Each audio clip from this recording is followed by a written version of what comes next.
Bonjour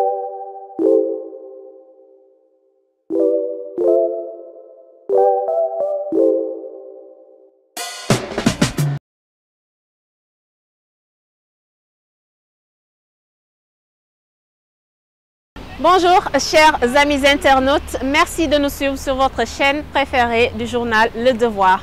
Aujourd'hui, nous avons un très grand honneur d'accueillir M. Mbaye Babacar Diouf, le grand réalisateur du chapelet qui pèse 700 kg de bronze. Allons à l'intérieur pour découvrir la suite. Merci. Bonjour chers amis internautes. Aujourd'hui, nous avons l'immense honneur et le plaisir d'accueillir M.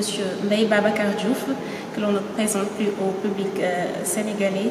Il s'agit bien du grand créateur du chapelet qui pèse 700 kg, machallah.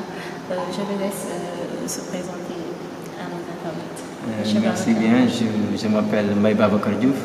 Je suis artiste plasticien sénégalais et je présente l'exposition intitulée Perles de lumière. Il s'agit donc d'un chapelet gigantesque, une œuvre majeure d'environ 700 kg de bronze. D'accord. Monsieur Babacar, pouvez-vous revenir sur votre cursus scolaire et vos expériences professionnelles? Donc Babacar est sénégalais, je suis Serer Safi, donc j'habite le village de Bandia, mais actuellement je suis à Rufisque 2, à la cité Yadior. Donc j'ai fait l'école primaire en Pékin-Guéja, à l'école 12. Après, j'ai été au CM Sénéchef Andamake, plus connu sous le nom de Canada. Ensuite, c'est le lycée Liman Oulaye. Et après, c'est l'École nationale des arts et l'Université Cheikh Anta Diop avec un master à l'Institut supérieur des arts et culture. Mais depuis 2007, après ma formation à l'École nationale des arts, je suis professeur d'éducation artistique. Et actuellement, je suis enseignant au lycée Ousmane Sow de Diamniadio. Donc voilà un peu, en dehors de cette casquette aussi, je suis artiste plasticien.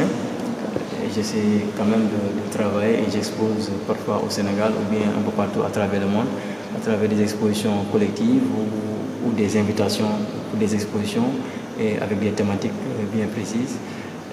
En dehors de cela, j'ai aussi une casquette de budoka. Je pratique le karaté depuis 1998. Actuellement, je suis coach à l'équipe nationale, donc je suis chargé de la petite catégorie en kata. Machallah. Alors, d'où vous êtes venu l'idée de créer un chapelet, notamment un chapelet d'une telle envergure? Je dirais que ce chapelet est un condensé du travail que je fais depuis 2014 sur les signes, sur la spiritualité, sur les symboles, et ainsi de suite. Et à un moment donné, en tant que disciple et musulman, j'avais envie de présenter, de rendre hommage à la spiritualité et à ma voie spirituelle. Donc j'ai choisi le chapelet comme symbole parce que c'est l'objet qui résume un peu la pratique de la voie tidjane. Mais je voulais présenter un chapelet de manière extraordinaire, c'est pourquoi j'ai choisi cette taille-là.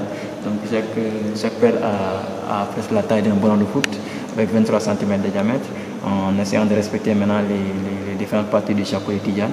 Maintenant, ce travail a été réalisé avec du bronze, et qui parle de bronze parle des différentes étapes de réalisation, depuis l'utilisation de la cire d'abeille, les moules, les foules, le ponçage, la patine, ainsi de suite.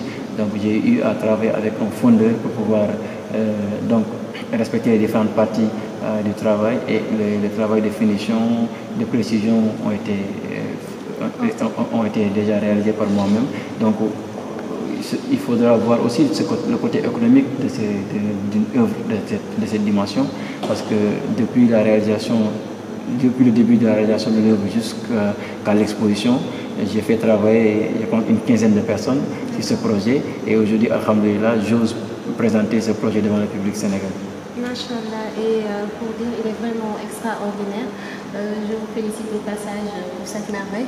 Alors, pourquoi en bronze et avec aussi les noms d'Allah? Contient-il une signification particulière?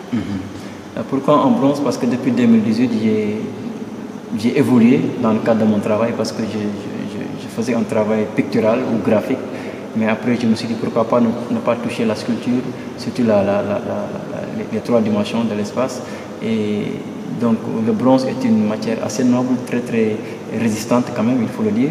Et la technique de la fonte à la cire perdue, c'est une technique qui existe depuis des millénaires et qui utilise pas mal d'artisans à travers différents corps de métier.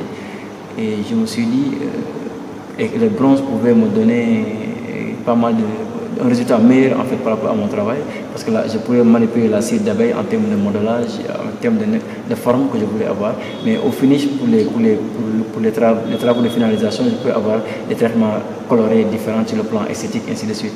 Mais pourquoi les noms d'Allah? Parce que le chapelet est un objet qu'on utilise pour exalter le nom de Dieu, parce que dans le Coran, Dieu nous demande quand même de l'adorer, de faire le zikr matin et soir, et donc à travers la prière du prophète ou la formule d'absolution des péchés, astaghfirullah, ou bien la formule de l'unité de Dieu, la ilaha illallah.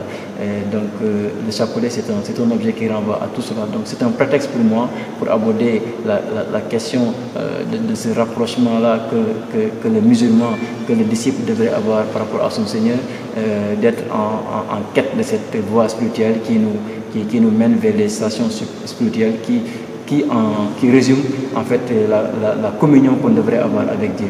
Parce que à mon avis, si on arrive à restaurer en fait cette relation avec Dieu, on pourrait gagner en fait en termes d'harmonie avec nous-mêmes et avec nos semblables. Et maintenant, le seul exemple, c'est l'exemple prophétique.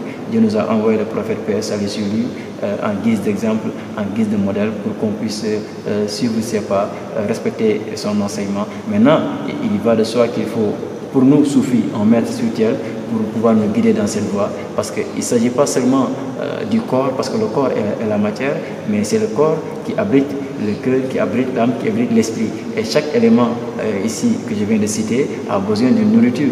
Mais si on s'occupe trop souvent du corps et qu'on oublie la nourriture de l'âme qui est la lumière, je pense que c'est une erreur très grave pour nous, en tout cas pour nous croyants. Donc le zikr, le chapelet est un objet qui nous permet de faire correctement le zikr.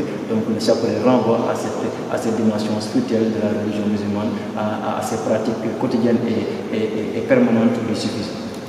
Exactement. Alors, quel sentiment vous avez actuellement lorsque vous êtes face à cette merveille que vous avez réalisée de vos propres mains et tant de personnes qui sont venues visiter, vous m'avez même parlé tout à l'heure de personnes qui ont pleuré devant ça, tellement l'émotion est si grande. Que ressentez-vous? C'est un sentiment de satisfaction, d'agréable surprise aussi, parce que je ne pensais pas, franchement, avoir ce retour-là auprès de la population sénégalaise. Ici au Sénégal et de la diaspora aussi, je reçois des appels de partout. Déjà au niveau aussi de la presse et des médias, l'événement a été accueilli et j'ai fait presque une quinzaine d'interviews. Ouais, il y a des particuliers, des gens m'envoient des messages de partout. Je reçois des messages à travers toutes les plateformes de communication sur Internet. Et ça veut dire que les Sénégalais montrent qu'aujourd'hui le Sénégal est un peuple de croyants, un peuple de musulmans, et que les gens, quoi qu'il advienne, quelles que soient les activités, ils pensent très souvent à Dieu. Et je pense que c'est ça l'essentiel. En tant qu'artiste, je suis comblé, parce que pour moi, le premier but de l'œuvre, c'est d'être montré, c'est pas d'être vendu. Pour moi, c'est d'être montré. Parce que l'artiste vit dans une société qui lui souffle, en fait, qui lui donne une énergie de création. Cette énergie à ces tensions, à ces surprises ou autres. Et toutes ces tensions, c'est comme si j'étais un point focal pour recevoir toute cette énergie. Et maintenant, dans ma création, et forcément, cette énergie-là est visible. Et donc, je dois retourner vers la société pour montrer ce travail que j'ai à faire. Et aujourd'hui, grâce à Dieu, on parle de musée IFAN. Demain, ce sera les galeries. Il faudrait que les artistes puissent montrer davantage leur travail pour cette époque contemporaine, parce que nos œuvres sont quand même les témoins de leur temps. Alors, pouvez-vous revenir un peu sur le poids d'abord du chapelet, la matière, le transport et l'énergie que vous avez dépensée le nombre d'années? Donc, parlez-nous un peu du chapelet. Oui, le chapelet est entièrement réalisé en bronze, et la corde, c'est la corde qu'utilisent les pêcheurs et aussi dans les bateaux, donc, parce que le poids est un peu démesuré pour certains, donc c'est environ 700 kg de bronze. Et chaque pièce est répertoriée, numérotée, pesée et tout. Voilà, alors donc ça a pris beaucoup de temps pour réaliser une pièce en bronze. Donc je vous ai dit, il faut passer par plusieurs étapes. On réalise la pièce avec la cire d'abeille d'abord.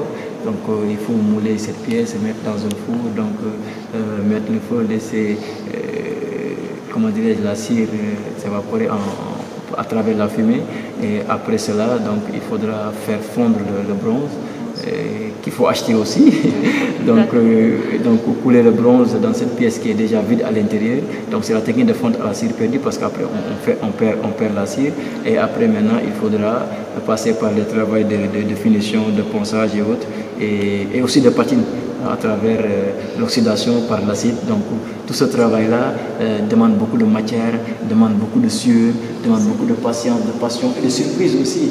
Et c'est ce qui fait que quelles que soient les limites, quelles que soient les difficultés que nous avons pu rencontrer dans ce travail-là, on les a surmontées parce que nous étions passionnés, parce que c'était un défi pour moi en tant qu'artiste et en tant que disciple de pouvoir rendre hommage à ma base culturelle à travers cet objet qui est connu des Sénégalais, parce que les Sénégalais sont des gens en fait, qui utilisent le chapelet jour et nuit, même pour les gens qui ne sont pas d'ici quotidiens, même pour les gens qui sont musulmans, ils ont souvent le chapelet et ils ne demandent pas non à Dieu. Donc franchement, c'était ça un peu en résumé. Donc j'ai eu à travailler avec un fondeur qui s'appelle Bruno Madembe, qui se trouve au centre sauvegarde de Guédiawaye. Il y a aussi d'autres fondeurs avec qui je collabore actuellement pour les nouvelles créations, qu'on puisse faire des choses vraiment extraordinaires. Et je pense que dans l'art contemporain sénégalais, on a besoin de ce genre d'initiative pour que nous jeunes, nous avons du pain sur la planche. Il y a de cela 5 ans, les 5 dernières années, nous avons perdu presque le plus grand nom de l'art contemporain sénégalais. Je parle de Ousmane Sow, je parle de Amadou Sow, je parle de Souley Keita, de Ndarilo, paix à leur temps. Donc c'est à nous, jeunes artistes, donc, de pouvoir relever le flambeau, relever le défi pour le bonheur de l'art contemporain sénégalais. Alors, combien de personnes exactement travaillent avec vous et à combien estimez-vous les dépenses que vous avez dépensées? Je peux dire qu'il y a presque 15 personnes qui ont eu à bénéficier de manière directe ou indirecte de ce projet, depuis la réalisation de la pièce jusqu'à l'exposition. En 2018, voilà, ça a pris 2 ans et quelques. Maintenant, pour le coup, je ne pourrais pas donner le coût exact, voilà, pour des raisons personnelles, mais j'ai dépensé beaucoup de millions pour réaliser. Je pense même que c'est très rare au Sénégal de voir un artiste sous fond propre, sans l'aide de quiconque, de pouvoir dépenser autant d'argent pour arriver à ce stade-là de travail. Et à mon avis, c'est une satisfaction. Aujourd'hui, j'ai oublié toutes ces dépenses-là, j'ai oublié toutes les difficultés. Rien que la satisfaction de voir mes compatriotes sénégalais, mes frères et sœurs apprécier ce travail-là, mes confrères en fait. Et là, c'est une grande fierté. Et je pense qu'il fallait le faire. Et cette joie n'a pas de prix. Et alhamdulillah.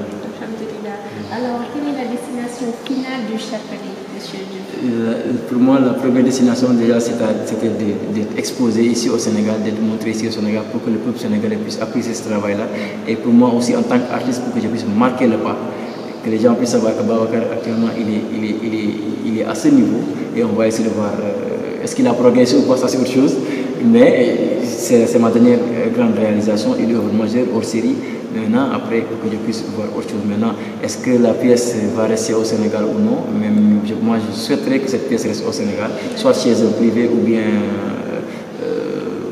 dans un musée, mais j'aimerais quand même qu'on puisse faire des efforts, que les mécènes, aussi que l'État aussi, puisse faire des efforts pour que les pièces de cette dimension puissent rester au Sénégal pour les générations futures. Parce que presque les plus grands noms de l'art contemporain africain, la plupart de leurs œuvres ne se trouvent pas au Sénégal. Vous sortez dans la rue, vous parlez de Ndarilo, il y a des gens qui le connaissent pas Ndarilo. Vous parlez de Ousmane Sow, oui, alors que c'est de très grands noms dans l'art contemporain aujourd'hui. Donc pour franchement régler ce problème, il faudrait que nos mécènes aussi, ainsi que l'État du Sénégal, puissent faire beaucoup plus d'efforts pour que les œuvres restent au Sénégal, parce que ça fait partie du patrimoine matériel de ce pays. Et je pense que ce pays a besoin de tous ces fils qui s'expriment à travers la musique, à travers la poésie, à travers la littérature, à travers les arts plastiques. Machallah, merci beaucoup. Alors, c'était avec monsieur Mbaye Babacar Diouf, le grand réalisateur du chapelet. Il est si modeste qu'il veut s'appeler le petit. Alors, donc, je vous laisse terminer le mot de la fin. Le mot de la fin, c'est un mot de remerciement pour tout le peuple sénégalais pour les encouragements, les prières et les souhaits. Mais le mot de la fin aussi, j'aimerais parler à la jeunesse sénégalaise pour leur dire qu'en fait, nous avons du pain sur la planche. Aujourd'hui, il ne suffit pas d'être bien dans son domaine, il faut être excellent. Et pour ce faire, il faut travailler. Il faut travailler comme un fou. Il faut être armé de ses convictions culturelles et religieuses pour affronter la réalité contemporaine. Actuellement, sans cela, je pense qu'il sera vraiment très très difficile de pouvoir relever le défi du développement, le défi de l'identité propre. Donc, je fais un appel à cette jeunesse pour que vraiment qu'on puisse s'armer de ces valeurs-là, religieuses et culturelles, pour pouvoir affronter le monde d'aujourd'hui et proposer et léguer un héritage vraiment très solide pour la postérité. Donc c'est le message que j'aimerais lancer. Je dirais, alhamdoulilah, que Dieu accepte nos jeunes et que Dieu nous prête longue vie pour que d'ici quelques années, que Dieu puisse présenter d'autres pièces aussi, et aussi majeures pour le bonheur du peuple sénégalais. Merci. Merci beaucoup, Monsieur Mbaye Babacar Diouf. Ça a été un plaisir de devoir vous remercier et par ma voix et celle de toute la population sénégalaise qui est extrêmement fière de cette œuvre gigantesque, magnifique et qui est une véritable merveille, je peux dire. Alors, nous vous souhaitons une très longue vie aussi. Merci. Et beaucoup de réussite pour la suite. Merci, chers amis internautes, merci, très chers abonnés, de nous avoir suivis. Je vous donne rendez-vous prochainement pour un autre numéro de parcours. J'ai été habillée pour celui-ci par Iwina. Contact 77 551 03 83. Merci et à très bientôt.